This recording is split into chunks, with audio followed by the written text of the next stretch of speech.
mga kababayan, nasaan na yung mga bobo at lutang na palaging nagsasabing isuko nyo na si Kibuloy, ipalabas nyo na si Kibuloy. Ngayon, napapabalitaan ngayon lang na si Pastor Apollo Kibuloy ay kusang sumuko. Kusang nagpresenta sa kanyang sarili. Tingnan natin itong recent post ni Joey. Ito ay shared post from DILG Secretary Benhur Abalos. Ang sabi ni Benhur Abalos, nahuli na si Pastor Kibuloy.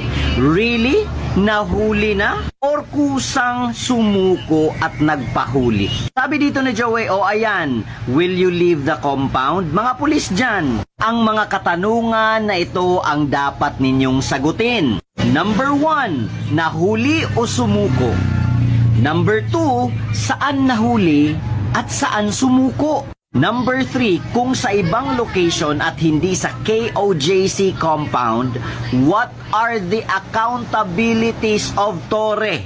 Noli De Castro, haharap na si Kibuloy. Hindi ka na magagalit. General Torre, pag napag-alaman na sa ibang lugar sumuko si Pastor Apollo Kibuloy, patay ka talaga, promise. Takot-takot na accountabilities and cases ang iyong kakaharapin. So antabayan na natin mga kababayan ang mga next na pasabog at mga next na mga news. Bye-bye!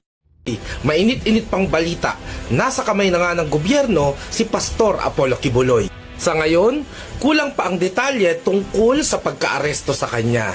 Pero pakinggan natin ang interview ni General Torre. Ang mga details na hindi ko talaga alam.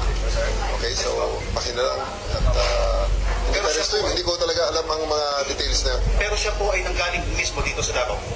I think so. I would like to think so. Na dito talaga nanggaling sa Davao dahil pinasundo ng aeroplano. So, and may convoy na pinalabas sa KOJC. Ang kinikwento niyo kanina ay siya ay sinundo ng C-130 with itong...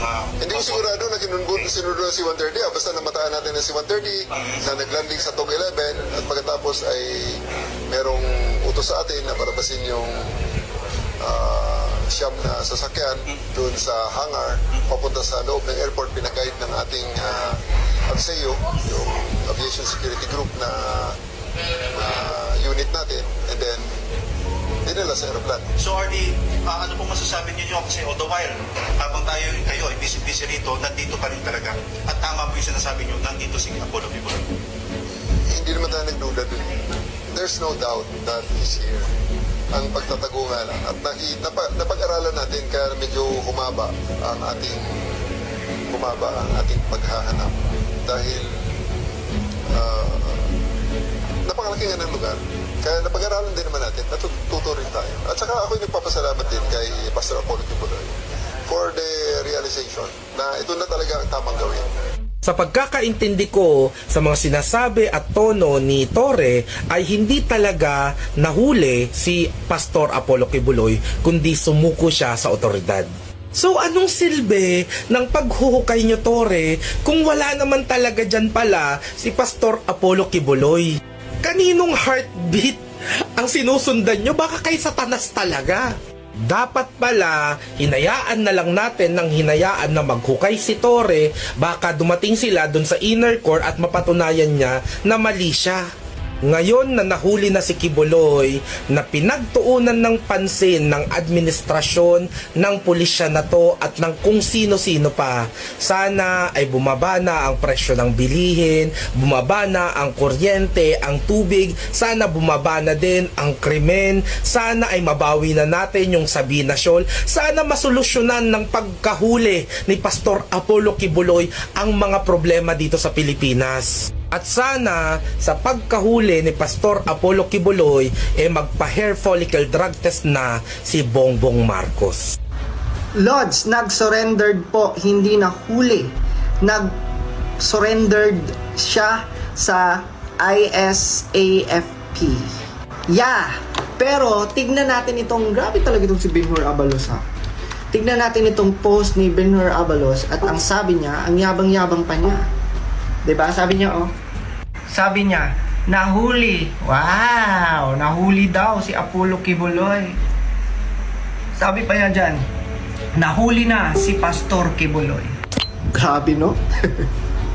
Hanggang sa kahuli-hulihan, sinungaling pa rin sila. Sumurrender pala. Hindi naman nahuli, di ba? Sumurrender si Pastor Kibuloy. So, ano na? Mainstream media, ha? Benhur Abalos loss, di ba? Wag niyo ipakita sa tao na kunwari superhero kayo at kayo ang nakahuli. Iba po ang nahuli sa sumurrender.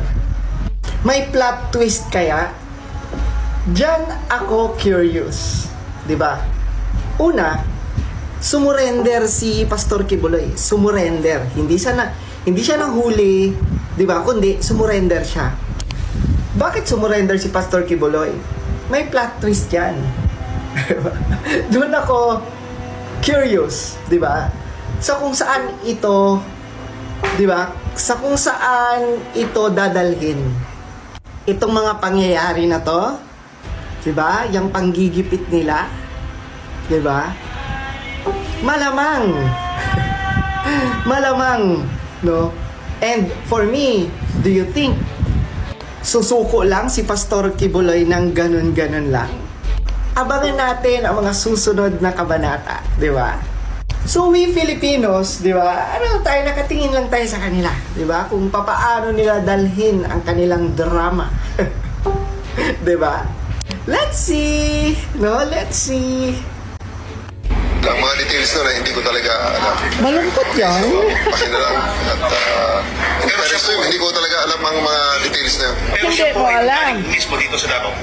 I think so. I would like to think so. Na dito talaga nanggaling sa Davao dahil pinasundo ng aeroplano. So, and may convoy na pinalabas sa KOJC. Ang kinikwento niyo kanina ay siya ay sinundo ng C-130 with itong... Hindi ko sigurado na sinundo ng C-130. Basta namataan natin ng C-130 na naglanding sa TOG 11 at pagkatapos ay merong utos sa atin na palabasin yung siyam na sasakyan doon sa hangar papunta sa loob ng airport. Pinag-guide ng ating ABSEO, yung Aviation Security Group na unit natin, and then dinala sa aeroplano. So RD, ano po masasabi niyo kasi all the while, habang kayo ay busy-busy rito, nandito pa rin talaga. At tama po yung sinasabi niyo, nandito si Apollo Kibuloy. Hindi naman tayo nagduda dun. There's no doubt that he's here. Ang pagtatago nga lang. At napag-aralan natin kaya medyo humaba ang ating paghahanap. Humaba ang ating paghahanap. Ang sabihin mo, failure kayo. Kamusta yung heartbeat? Yung heartbeat na sinasabi nyo sa KOJC, kamusta? Nahanap nyo ang heartbeat? Ano ka ngayon, Tore? Diba? Hindi sa'yo sumurrender. Bagkus andun sa AFP. Kaya ka siguro malungkot at matamlay. Diba? Sinira nyo pa ang KOJC, sinira nyo pa ang simbahan. Anong gagawin nyo sa mga sinira nyo? Bayaran nyo yan! Ha? Sobrang ang dami nyong sinira, inagabyado doon sa KOJC. Wala naman pala doon si Kibuloy. O ayan mga kababayan, nasaan na yung mga bobo at lutang na palaging nagsasabing isuko nyo na si Kibuloy, ipalabas nyo na si Kibuloy. Ngayon, napapabalitaan ngayon lang na si Pastor Apollo Kibuloy ay kusang sumuko, kusang nagpresenta sa kanyang sarili. Tingnan natin itong recent post ni Joey. Ito ay shared post from DILG Secretary Benhur Abalos. Ang sabi ni Benhur Abalos, nahuli na si Pastor Kibuloy. Really?